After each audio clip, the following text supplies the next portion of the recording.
7 ستمبر پاکستان کی تاریخ کا سب سے خوبصورت ترین دن ہے کہ جس کے اندر قادیانیوں کو کافر قرار دیا گیا ہے آئین میں.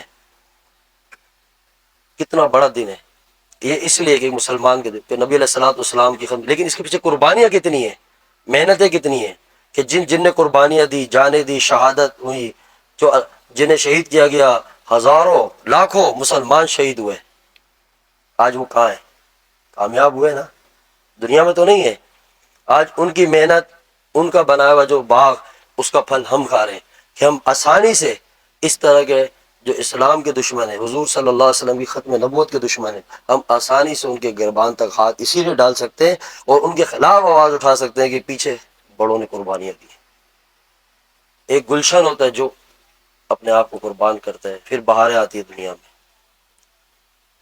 تو دنیا کا سب سے بدترین کافر مرزا قادیانی، جو مرتد کافر ہے، جس کے کافر ہونے میں کسی کو شک نہیں ہے کہ وہ شخص جس کی اپنی حالت صحیح نہیں ہے، وہ اس بات کا دعویٰ کرے وہ بھی تاجدار مدینہ، جو ساری کائنات کے سردار سرکار، جن کے غلاموں کے غلاموں کی خاک کے برابر بھی پوری کائنات نہیں ہو سکتی ہے. اس ذات کی نبوت کے بعد کوئی اس طرح آئے اور بات کرے تو اس پہ مسلمانوں کا ایمان اور اس کے جذبات انتہا پہ دکھے. یہی اصل ایمان ہے. آج پورے معاشرے میں دیکھیں نا، ایک ہی درس دیا جا رہا ہے. آپ عوام سے لے کے خواص تک دیکھیں کہ صبر سے چلیں، حکمت سے چلیں، مصلحت سے چلیں. حالات ساتھ نہیں دے رہے. کیا افغانستان میں جہاد ہوا تو حالات نے ساتھ دیا تھا؟ خود بتائیں. جب جہاد کی ابتدا ہوئی اس وقت بھی پوری دنیا خلاف تھی، نہیں تھی مجاہدین کے، کہ 55 ممالک ایک ساتھ آئے. یہاں کے جتنے بھی بڑے بڑے بزرگ، درویش، قطب، حضرت صاحب، شیخ صاحب، صوفی صاحب، ملنگ، فقیر، قلندر، سب پہنچ گئے. سمجھایا یہ اپنے ایمان کے حساب سے گئے نا، اپنی سوچ، اپنے علم، اپنی حکمت کے تحت وہاں پہنچے. وہاں بھی بیٹھے تھے اللہ سے تعلق والے فقیر لوگ، جنہیں دنیا کی اسکرینوں نے اس وقت نہیں دیکھا تھا. پتہ ہی نہیں کون لوگ ہو کر آئے. 1 برس، 2 برس، 3 برس، 10 سال، 20 سال انہوں نے کوئی دنیا کے ظاہری اسباب کے بغیر، کوئی دنیا کی جدید ٹیکنالوجی نہیں ان کے پاس، کچھ نہیں، روکھی روٹیاں کھا رہے ہیں، سوکھی روٹیاں کھا رہے ہیں، پیروں میں چپلیں نہیں ہیں. اور ان کے سامنے دشمن پوری قوت کے ساتھ ساری جدید ٹیکنالوجی، سیٹلائٹ پاور، زمین کے نیچے بھی بتا سکتے ہیں کیا ہو رہا ہے. وہ اپنے جنہیں اپنے آپ پہ گھمنڈ تھا، اپنی ایٹمی طاقت ہونے پہ گھمنڈ تھا، جن کو دنیا کہتی تھی ان کے آگے کوئی ٹک نہیں سکتا، ان کلندروں نے، فقیروں نے پوری دنیا میں ان کو ذلیل کر کے رکھ دیا. رکھا نہیں رکھا؟ یہ ہے اسلام کا اصل رنگ جو ہماری نگاہوں سے ہٹا دیا گیا، جہاں مسلمان کو جانے ہی نہیں دیا جاتا. یہی طرز ہے جو 1400 سال پہلے صحابہ نے اپنایا تھا، وہی طرز جب تک مسلمان نہیں اپنائے گا دنیا میں کامیاب ہو ہی نہیں سکتا ہے. چاہے آپ کے علم میں جتنے بھی ماہر ہو جائیں، علم کی مہارت نہیں چلتی. اللہ کو کسی کے علم، کسی کے تقوی، کسی کی عبادت، کسی کی شہرت، نام کی ضرورت نہیں. وہ بے نیاز ہے، وہ بادشاہ ہے، وہ جذبات دیکھنا چاہتا ہے. اب ہمیں لوگ کہتے ہیں نا کہ جذباتی ہے، یہ وہ نہیں. ابو بکر صدیق سے بڑا کوئی ہوگا علم کا پہاڑ، حکمت، مصلحت، بصیرت رکھنے والا شخص صدیق اکبر رضی، پوری دنیا مسلمانوں کے اول جانشین ہے. اسلام کے تمام نبیوں کے بعد سب سے افضل مقام کن گئے؟ یا آقا علیہ السلام پردہ کر کے دنیا سے تشریف لے گئے، یا دیکھا تو صدیق اکبر رضی اللہ تعالیٰ عنہ کہ آپ نے خطبہ دیا. جب آپ کو خلافت دی گئی اس کے بعد آپ نے وہ تمام لشکر جو جہاد کے لیے حضور صلی اللہ علیہ وسلم تیار کیے تھے، کہا نکال دو، روانہ کرو.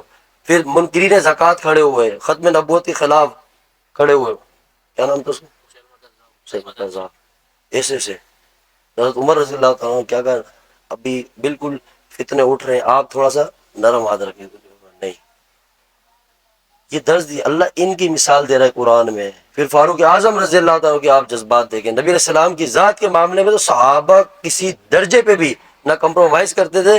حکمت، مصلحت تو دور کی بات ہے.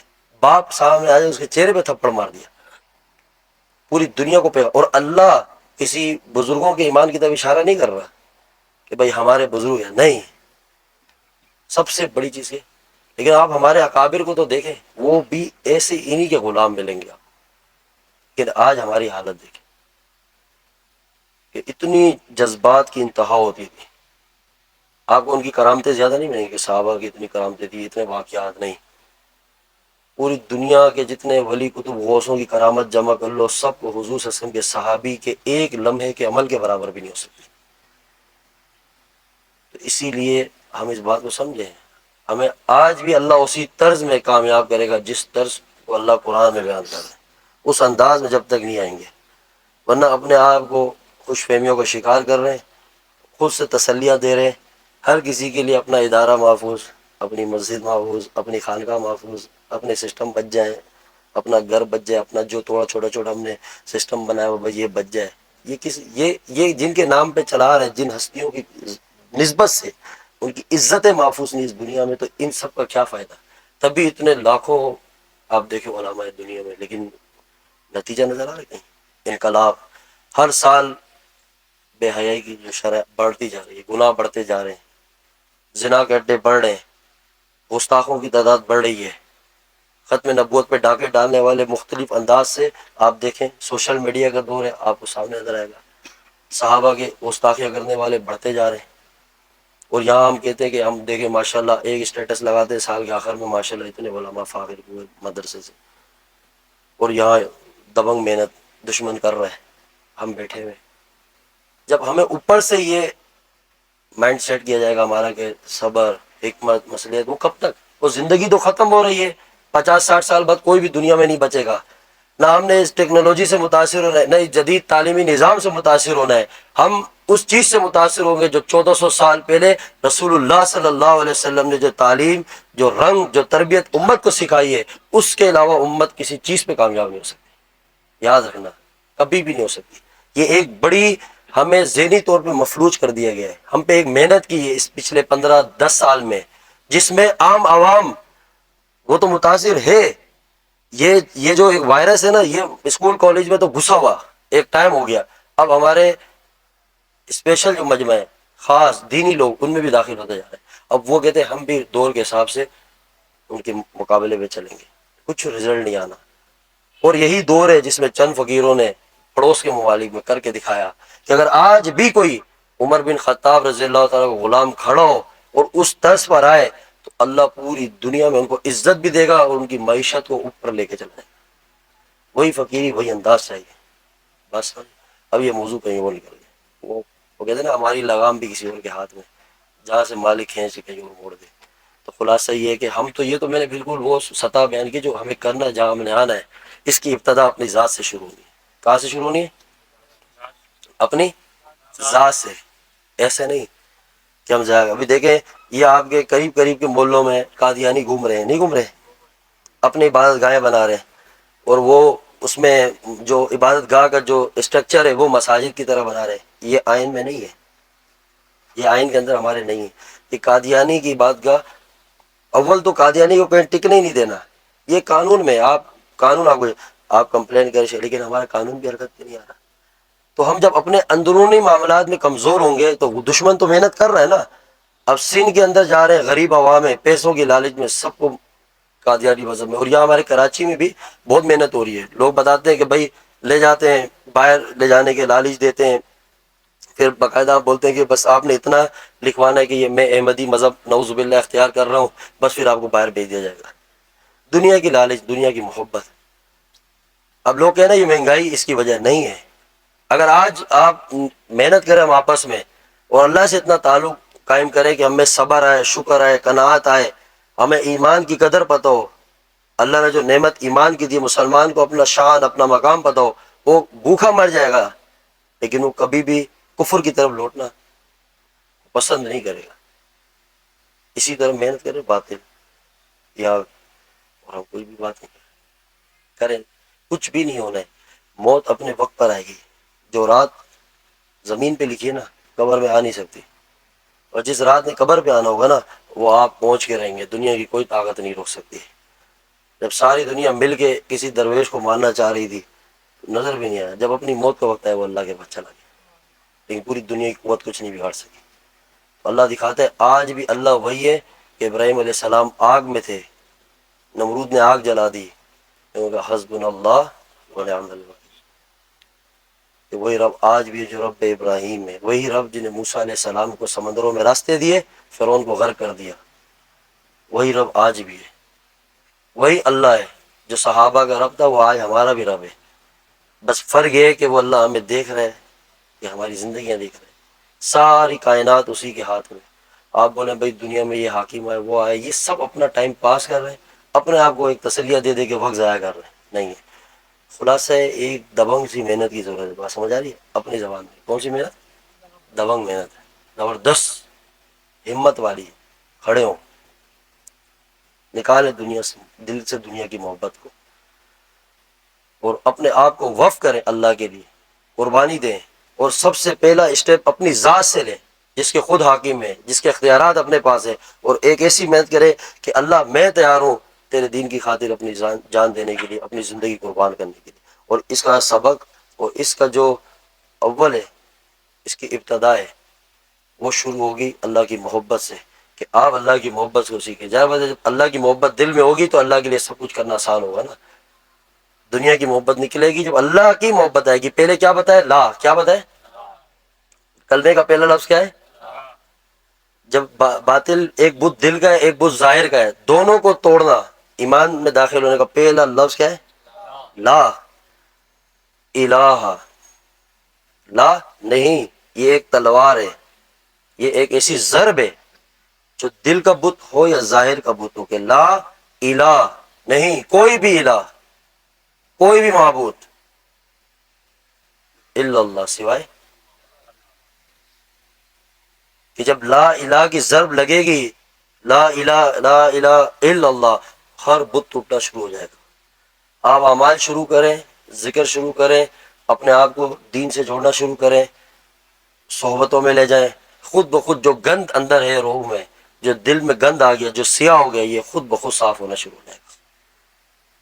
اب انتظار نہ کرے کہ گند صاف ہو پھر میں آؤں، بعد میں پہلے تھوڑا درست ہو جائے، وقت آ جائے، پھر اپنے آپ کو نہیں، وقت کا انتظار نہ کرے، آپ اعمال شروع کریں۔ اعمال کی طاقت ایسی ہے، اور ایک صحبت اور ایک عمل، اس لیے شیخ ہے کہ اس کے مشورے سے جو اعمال دے اس کو کرے، صحبت میں آتے رہے، انشاءاللہ اس کا نتیجہ یہ نکلے گا، ایک وقت آئے گا آپ کے دل سے ہمارے سے دنیا کی محبت نکل جائے گی، پھر دنیا کو ضرورت کے اوپر رکھ کے زندگی گزاریں گے، اور مقصد صرف اللہ کی ذات کو راضی کرنے میں سمجھیں گے، اور دین کے اوپر محنت کریں گے اور دل سے کریں گے۔ کیونکہ دنیا کے جال بچھے ہوئے ہیں، فتنے بچھے ہوئے ہیں، آپ جہاں دیکھیں اپنی طرف ہر چیز اٹریکٹ کر رہی ہے، ہر کوئی آج اپنی طرف کھینچ رہا نہیں کھینچ رہا، ہر کوئی اپنا سودا لے کے بیٹھا ہوا ہے۔ فرنٹ اسکرین دیکھیں، ہر طرف آپ کو خراب ملے گی۔ ایک مسلمان مسجد کے لیے بھی جائے تو 100 فتنے رستوں میں ٹکرا جاتے ہیں۔ پھر اندازہ لگائیں کہ وبا زبردست پھیلی ہو، ایک کرونا وائرس آیا تھا نا چند سال پہلے، بلکہ 1 سال پہلے کی بات، یہ ایک ہی وائرس تھا، ایک ہی بیماری تھی، لیکن احتیاطی کتنی تدابیر اختیار کی، مسجد ہی بند کر دی، حرم پاک بند کر دیے، دونوں حرم پاک بند کر دی، ہر وہ دینی عبادت گاہیں بند ہو گئی، میرے خیال مدارس بھی بند تھے، سارا سسٹم بند، دنیا کا دین سب بند۔ ایک بیماری آئی، جس بیماری سے اگر کوئی بندہ نماز پڑھ رہا ہو، اللہ کو یاد کر رہا ہو، ذکر عبادت کر رہا ہو، وہ اس بیماری سے مر جاتا تو جنت میں جاتا۔ کہیں لکھا ہے کہ جو کورونا سے مرتا جنت میں جاتا، کہیں یہ بات تھی نہیں تھی، مر جاتا تو اس کا وقت تھا، چلا جاتا جنت میں۔ لیکن صرف اس دنیا سے رشتہ ختم ہونا تھا، روح اور جسم کا، اتنی ٹینشن کہ وہ احتیاطی تدابیر اختیار کر لی، عبادت کرنی چھوڑ دی، بھائی نے بھائی سے ملنا چھوڑ دیا، گھر میں ایک کے اوپر بیماری آئی پورا گھر نے بائیکاٹ کر دیا، ایسا تھا نہیں تھا۔ یہ ہمیں خود دکھا رہا ہے نا اللہ، اور ایک بہت بڑی اجتماعی سطح پہ یہ بات آئی نا، اور دیکھا اپنی آنکھوں سے کہ ایک معمولی بیماری نے ہمیں اتنا خوف زیادہ کر دیا، اور اس کی احتیاطی تدابیر اس انداز سے اختیار کی کہ ایسا لگا کہ جان کے ساتھ اعمال اور ایمان کا جانے کا خطرہ ہو گیا، حالانکہ ایسا تھا نہیں، صرف جان جاتی۔ ایک بتا رہا ہوں، یا اگر ایسی کوئی بیماری تھی بھی تو ایک جان جاتی نا، لیکن جو یہ بیماریاں پھیلی ہوئی ہیں جو ایمان کے خطرے کے لیے، کہ ہمارا ایمان بالکل خطرے پہ، اعمال خطرے پہ، اور صحبتوں سے، تعلق سے، جن جگہوں سے نہ وہ جگہ چھوڑیں، نہ وہ صحبت چھوڑیں، نہ وہ تعلق چھوڑیں، نہ وہ اسباب اختیار کریں، نہ وہ احتیاطی تدابیر، کچھ بھی نہیں، تو اس سے اندازہ لگائیں جب اعمال ایمان کی قدر اس درجے پہ آئے، اور مرنے کا خوف اتنا ہے کہ مرنے کا خوف صرف تب آتا ہے جب بندے کے دل کے اندر حب دنیا کی محبت گھر چل جائے نا، تب بندے کے دل میں مرنے کا خوف آتا ہے کہ دنیا کی اتنی محبت ہو کہ اس کے چھن جانے کا اتنا خوف ہو. اور اللہ نے سب سے بڑی جو نعمت اس کائنات میں رکھی ایمان کی, جو اعمال کی, اور اس کا کوئی خوف نہیں, اس کی کوئی فکر نہیں, تو پھر ہم اپنے ہاتھ سے نتیجہ دیکھ رہے ہیں نا. پھر ہم کسی پہ کیوں شکوہ کریں, کسی کو کیوں کوسے کہ فلاں یہ کر رہا ہے. جو اپنے پیر پہ کلاڑی مار رہے ہیں, جو خود اپنے پیروں کو باندھ دیا ہے, اس کا کون ذمہ وار ہے بولے؟ آپ اللہ کو ناراض کر رہے ہیں, کوئی آپ کو وزیر اعظم نے بولا اللہ کو ناراض کرو؟ جواب دو, کس کو بولا ہے؟ آپ کو حکمران نے کہا کہ آپ اللہ کو ناراض کرو؟ نہیں نا, وہ تو آپ کر رہے ہو, تو اس کا کیا قصور ہے؟ اجتماعی طور پہ ہر بندہ غلط کام کر رہا ہے, ہر بندہ دھوکہ دے رہا ہے, ہر بندہ جھوٹ بول رہا ہے, ہر بندہ ناپ تول میں کمی کر رہا ہے, ایک غریب سے لے کے ٹھیلے میں بیٹھا اوپر حاکم تک سب دھوکہ دے. تو پھر اپنے آپ سے شکوہ کریں. ہمارا مسئلوں کا حل اوروں پہ انگلی اٹھانا نہیں ہے, یہ یاد رہنا اس فقیر کی بات, ہم زندہ رہے نہ رہے اس پہ نہیں ہے. ہمارے مسئلے کا حل اپنے گربان کے اندر جھانکنے پر, جو کوئی نہیں جھانک رہا. اگر ایک انگلی اٹھائیں گے چار اپنی طرف ہوں گی. اور یہ کیا, ایک اپنے آپ کو جھوٹی تسلیاں دے کے روزانہ کا جمعرات, ہفتہ, پیر, منگل, بدھ کراس کرنا ہے.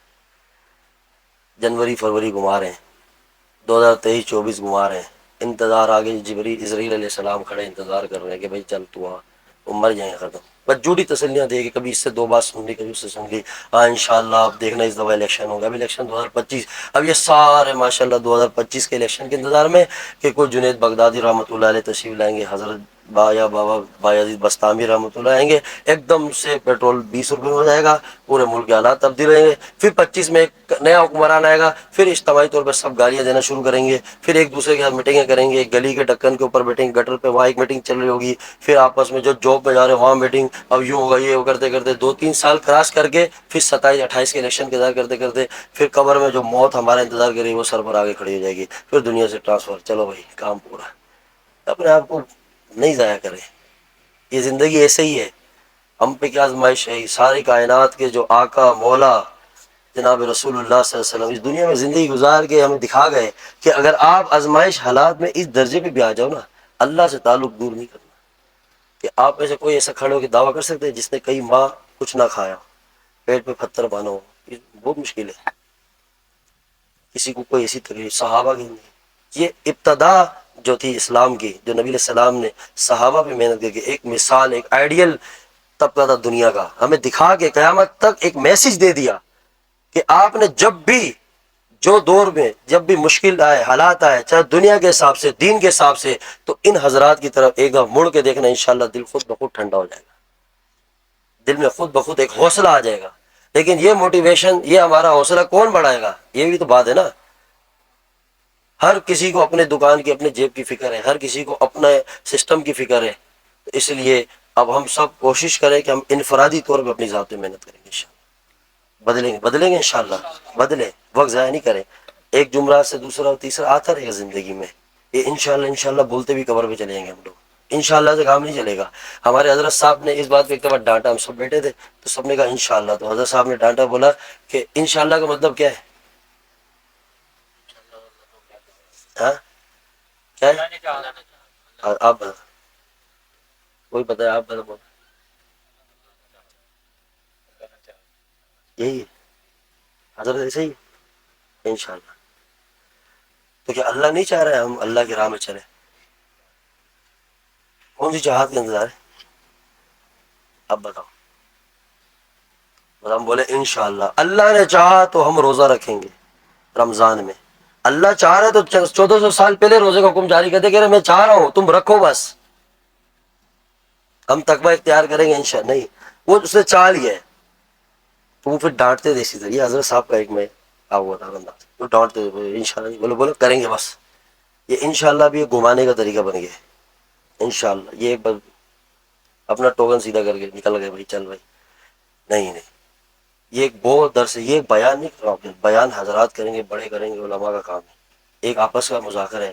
جن حالات میں ہم گرے ہوئے نا, اس سے اٹھنے کا ایک طریقہ جو ہمارے اپنے بڑوں کے صحبت سے ایک تجربہ ہے جو آپ کے سامنے رکھے. آپ یہاں آ رہے, وقت لے کر آ رہے ہیں, ہمارا کام ہے آپ کو وہ بات اور وہ میسج دینا کہ آپ کچھ لے کے جائیں, کچھ سمجھ کے جائیں, وقت ضائع نہیں کریں. یاد رکھنا, ہمت سے ہم میں سے 50 بندے بھی سمجھ گئے نا تو انشاءاللہ کام ہو جائے گا. پھر دنیا میں کسی ابھی ایک بہت جو بات سامنے آتی سب سے زیادہ جو یہی آخری گزارش کہ ہم پہ جادو ہو گیا. کیا ہو گیا؟ کیا ہو گیا؟ زور بولو. ہم پہ ایک تعویذ ہو گیا. اور کیا ہو گیا؟ بولو. تعویذ بولو. سب بولو نا. ہم پہ کسی نے کچھ کرا دیا. بولو. ہمارا رزق بند ہو گیا. اب سب بولو. کیا ہو گیا؟ اتنی زبردست بات ہے. جادو، تعویذ، رزق بند ہم پہ ہو گیا. یہ بات سننے کے بعد ہم ہو گئے بیٹھ گئے. سمجھ رہے؟ یہ رزق بند جو ہوتا ہے میرے کو ایک بات سمجھ نہیں آئی نا، ایک پوائنٹ کی بات. یہ رزق اندر سے کہیں خفیہ بند ہوتا ہے. ایسا رزق کبھی بند ہوا ہے کہ جیسے نوالا اٹھانے جا رہے ہوں اٹھا نہیں پا رہے ہو، پیٹ تک ہاتھ نہیں جا رہا ہو اور میدے تک پہنچ نہیں رہا ہو، ہم بیٹھے ہوں دسترخوان وہ میں بھگوائے حضرت صاحب ایسا رزق بند ہو گیا کھانا سامنے کھایا نہیں جائے. کون سا بندہ ایسا کھات کر گیا؟ کسی کے ایسا رزق بند ہو تب مانے گا رزق بند ہوا. بولو ہے کوئی؟ ہاں طارق بھائی ایسا ہے آپ کے ساتھ؟ رزق تو بند ہونے کا مطلب یہ ہے نا کہ رزق بند کا مطلب کہ آپ کے پیٹ میں رزق ہی نہیں جا رہا ہے. ذکی بھائی بات ایسی ہے نہیں جائے گا نا. کون سا رزق بند ہوا ہے؟ مطلب اپنے مطلب کا سارا کام بھی ٹائم پر ہو رہا ہے، اپنے سارے سسٹم بھی چل رہے ہیں، بس جان چھڑایا کسی نے کچھ کرا دیا. وہ پتہ نہیں وہ کون سے لوگ ہیں یار، ہمیں آج تک ملے ہی نہیں جو کرانے والے. کہاں گھوم رہے ہیں؟ ایک بندہ اللہ کو ناراض کرے. کیا کرے؟ اللہ کو. وہ پوری کائنات کا رب، پوری رب اللہ. آپ پہلے نام پہ جائیں پھر اس ذات پہ غور کریں کون ہے. کون؟ اور اگلے لفظ دیکھیں کیا کر رہے ہیں ہم اس کو اللہ کو ناراض کریں. تو کسی کو ضرورت ہے ہمارا رزق بند کرنے کی؟ کسی کو ضرورت ہے ہم پہ تعویذ کرنے کی؟ کسی کو ضرورت ہے ہم پہ کچھ کرانے کی؟ خود بتائیں دل سے کہ اللہ وہ جو پوری کائنات جس کے شکنجے کے اندر ہے، جس کی مرضی سے پتہ بھی نہیں ہلتا ہے، جو غیرت والا ہے، بے نیاز ہے، جس کی بنائی ہوئی مخلوق ایسے چھوٹے چھوٹے سے انسان گھوم رہے ہیں. وہ آسمان کا رب، اتنا بڑا آسمان، سمندروں کا رب، یہ پہاڑ بنائے ہوئے. ابھی کوئی رات کو بولے سمندر کے کنارے جاؤ اکیلے تنہائی میں جا سکتے؟ وحشت ہے، خوف. یہ اس کی وہ مخلوق ہے جو کسی ذرے پہ بھی کوئی اوقات نہیں جس مخلوق کی. سمندر تو اس کی وحشت دیکھیں. پہاڑوں میں جائے رات کے اندھیروں میں آپ کو خوف آئے گا. تنہائیوں میں تو آپ ان گلیوں میں نہیں نکل سکتے. یہ بنائی ہوئی اس کی چھوٹا سا سسٹم، ایک چھوٹا سا گولا ہے بس. یہاں پہ ہماری یہ کنڈیشن ہے کہ ہماری اوقات دیکھو کہ زمین کے ایک چھوٹے سے 2 فٹ کے ٹکڑے پہ کھڑے ہوئے اور اس ذات کو ناراض کر رہے ہیں جس کے ہاتھ پہ ساری کائنات ہے. وسیع کرسیہ السماوات ولا یؤود حفظہما وهو العلی العظیم. پوری کائنات اس کے شکنجے میں، حفاظت میں، وہ طاقت والا ہے. اس کو ناراض کریں، اس سے ٹکر لیں اور ہم کیا کہہ رہے ہیں کہ نیچے کے انسان ہمیں چھیڑ رہے ہیں. خالق کو چھیڑ کے. اور وہ آگے فرماتے ہیں حدیث قدسی ہے آپ کو سناتا ہوں، آخری حدیث پاک کہ اے ابن آدم ایک تیری چاہت ہے. کیا ہے؟ ایک تیری چاہت ہے. یہ اللہ ہم سے فرما رہے اور ایک میری چاہت ہے. کیا ہے؟ اگر تو اپنی چاہتوں کو سپرد کر میری چاہت کے تو میں تجھے دوں گا وہ جو تیری چاہت ہے. اگر تو مخالفت کرے گا اس کے جو میری چاہت ہے میں تجھے تھکا دوں گا ان پر جو تیری چاہت ہے. ہوگا وہی پھر بھی جو. اب دیکھ لیں اللہ کہہ رہے اگر تم میری چاہت کے خلاف چلو گے تھکا دوں گا. تھک رہے نہیں تھک رہے؟ تو ہمارے مسئلوں کا حل اللہ کی طرف لوٹ جاؤ بس، اور کوئی نہیں ہے، کوئی ڈر نہیں ہے. اپنے آپ کو جھوٹی تسلیاں نہ دے کہ ادھر ادھر کسی کے اوپر ظاہری مسائل ہو تو حکمران کی گڑبڑ، اندرونی مسائل ہو تو رشتہ داروں کی گڑبڑ. خود تو جنت کا ٹکٹ لے کے بیٹھے ہوئے ہم، کنفرم جنتی ہوئے ہوئے کہ جس وقت مریں گے سیدھے کہاں جائیں گے. نہیں ہے نہیں ہے، ایسا نہیں ہے. وہ پھر دکان لگا کے بیٹھے ہیں بھائی چل بھائی دیر میں فلاں نے کرا دیا، پھپھو نے کرا دیا، خالہ نے کرا دیا، چاچی نے کرا دیا، دادی نے کرا دیا. ان کا کیبن چل رہا ہے. اور یہ عورتیں سبحان اللہ وہ غور سے سنیں نیچے بیٹھی ہیں. عورت تو ٹاسک لے کے جاتی ہے عامل کے پاس کہ بس کسی طرح حضرت صاحب اس والی کا نام لے لے. اور وہ عامل بھی ہوشیار ہوتے ہیں جو اللہ معاف کرے، جو 2 نمبر ہوتے ہیں اس طرح کے بیٹھے ہوئے جن کے پاس کچھ بھی نہیں. اب وہ پوری بات عورت سے سنیں گے اور سن کے اسی کی بات سے پکڑیں گے کہ کون سی عظیم ہستی ہے جس کے اس کے دل میں اتنی عقیدت ہے. اس کا نام نکالیں گے، بولیں گے ہاں آپ کے اوپر آپ کی پھوپھو نے، ارے دیکھا میں تو کہہ رہی تھی پہلے سے. حضرت صاحب آگے سے ڈائریکٹ بولیں گے 50,000 1 لاکھ. وہ کہے گی میں زیور بھیج دوں گی، اس کا بیڑا غرق کر دو بس. یہ حالات ہیں، سمجھ رہے. ویسے کسی کو 10 روپے نہیں دیں گے، ٹھیلے والے سے 2 روپے کے لیے لڑ جائیں گے، جھگڑا ہو جائے گا، خونم خون ہو جائے گا. لیکن کسی کا بیڑا غرق کرنا ہو، سونے کی چین اتار کے دے دیں گے. اتنا حسد درجے پہ چلا جاتا ہے. جب ہم دین پہ نہ چلیں گے، اللہ والوں کی صحبت پہ نہ بیٹھیں گے اچھے ماحول، تو پھر یہ ضد، یہ حسد ہے، حسد کی بیماری ہے، یہ بغض ہے، یہ نفرتیں ہیں. اور پھر بیٹھے ہوئے لوگ اس طرح کے جو آپ کے اعمال کو بھی چھین رہے ہیں، ایمان کو بھی چھین رہے ہیں. جادو کرانے والا بھی نقصان میں جاتا ہے، کرنے والا کافر ہوتا ہے، یاد رکھنا. سمجھ رہے. اور ہمیں بھی پتہ ہے، جب اصلی گھی کی خوشبو ہی نہیں پتہ ہوگی تو ہر 2 نمبر گھی جو بیچ رہے ہیں مارکیٹ پہ آپ خرید لو گے. تو اصلی کی پہچان ہونی چاہیے نا. پہچان تو تب ہوگی جب آپ کسی پہچان کرانے والے کے پاس آؤ گے، ورنہ ہر کسی کا سودا خریدو گے. ایک آخری مثال دیتا ہوں آپ کو. آپ لوگ کی طلب اچھی ہے، اس لیے اللہ دل میں بات ڈال ہے. رستے میں کوئی دوا پڑی ہو، اس پہ لکھا ہو کہ یہ دوا پیٹ کی بیماری کے لیے، اس پہ لکھا ہو کہ آپ کو دے دے، آپ کھاؤ گے؟ کوئی بھی کھاتے؟ کوئی بھی ٹیبلٹ کسی بھی چیز کی اس پہ لکھا ہو باقاعدہ بیماری، کوئی کھائے گا؟ کبھی کھائے گا؟ کس طرح کھائے گا؟ کیا کرے گا؟ بولو. ڈاکٹر کے پاس جائے گا نا بھائی، ڈاکٹر سے پوچھے گا کہ بھائی میں ڈاکٹر کے مشورے کے بغیر نہیں کھایا. اتنا فکر ہے نا اپنے. تو پھر ہر کسی ایرے گہرے کے پاس کیسے چلے آتے ہیں دین کے معاملات میں، اور خود سے کیسے کر سکتے ہیں؟ تو کوئی ڈاکٹر ضروری ہے نا. علماء کے بغیر دین سمجھ ہی نہیں آ سکتا، آ ہی نہیں سکتا. نہ ہم سمجھ سکتے ہیں، نہ ہمارے اس کے نہ بخاری شریف سمجھ آئے گی، نہ قرآن کی تفسیر سمجھ آئے گی. کوئی خود سے اٹھا کے بخاری شریف پڑھنا شروع کرے، تفسیر پڑھنا شروع کرے، وہ کہیں اور نکل جائے گا. وہ انجینئر مرزا کا بھائی بن جائے گا دوسرا. یہ ایک امت کا سب سے بڑا فتنہ. نام نہیں لے رہے تھے، پیچھے دفعہ پکا وضو کیا تھا لیکن پھر ٹوٹ گیا. نہیں کرنا ہے. اور اس کے لوگ کیا کہتے ہیں نیچے کمنٹس میں کہ اس کو اس کی بات کی دلیل دو. کیا دو؟ اس کو مطلب اس کی دلائل دیا بغیر جو حدیث لا رہے آپ بھی اس کو مقابلے حدیث لائے. ہم تو اس کو حدیث کے عالم بھی نہیں سمجھتے، جاہلوں سے بدتر سمجھتے ہیں. اس سے کوئی اس پہ بحث کرے گا؟ یہ تو عام سا بندہ ہے. میں تو عالم نہیں ہوں، میں اپنے بزرگوں علماء کی جوتیوں کے برابر بھی نہیں سمجھتا. تو اس کو ہم تو اسی لیے اس طرح بات کرتے ہیں. یہ علم رکھتا ہی نہیں، اس سے علمی بحث کون کر سکتا ہے؟ اس کو علم کا عین نہیں پتا، ٹکے کا نہیں پتا. بھائی اسکرین کے اندر 15 لوگوں سامنے بیٹھ کے دنیا کو بیوقوف بنا رہا ہے، کسی بڑے عالم کے سامنے بیٹھا کبھی نہیں آئے گا. تو پھر اس طرح کے لوگ، مختلف لوگ بخاری شریف پڑھ کے امت میں فتنہ بن جاتے ہیں. اب عالم کو پتہ ہے، اس نے ایک استاد سے پڑھا ہے، اس کو قرآن کی تفسیر، آیات کا پس منظر، جس وقت کی نزول ہے اس وقت کے حالات، پھر وہ اپنے بڑوں سے ایک ایک چیز سمجھتے ہوئے آ رہے ہیں. پھر حدیث کے کیا معاملات ہیں اندرونی، اس کی بڑی ڈیپ ہے، بڑی کنڈیشنز ہیں. ایسے ہی ہر کوئی اٹھا کے کتاب پڑھ رہا ہے بخاری، اس کی شکل دیکھو، اس کو وضو کے فرض نہیں سمجھ آتے، وہ آگے آپ کو بخاری شریف کی دلائل دے گا. 2 کوٹ بخاری 3.2، یہ کوئی طریقہ. اور ہم بھی ماشاءاللہ یہ جتنے متاثر ہوتے ہیں، یہ سب سے نچلے درجے کے جاہل ہیں، آخری درجے کے. کہ جب وہ 2-3 پوائنٹ بتاتے نا حدیث کا نام لے کے، ہم کہتے سبحان اللہ. اللہ کے بندو، آپ کے اگل بغل میں دیکھو سبحان اللہ علم کے پہاڑ بیٹھے، پہاڑ. قدر کرو. یاد رکھنا ایسے ایسے بیٹھے ہیں کہ ان کی کسی کنارے پہ کیا ذرے پہ بھی یہ بندہ نہیں آتا ہے. ایسے ایسے لوگ اس وقت محدث بیٹھے ہیں، علماء ہیں، فقیہ ہیں، جن کو اللہ نے نوازا ہے، لیکن ہم ان سے دور ہیں. کیونکہ اپنے نفس کے مطابق دین دے رہے ہیں نا، وہ اس لیے سب کو مزہ آ رہا ہے، چسکا لگا ہوا ہے.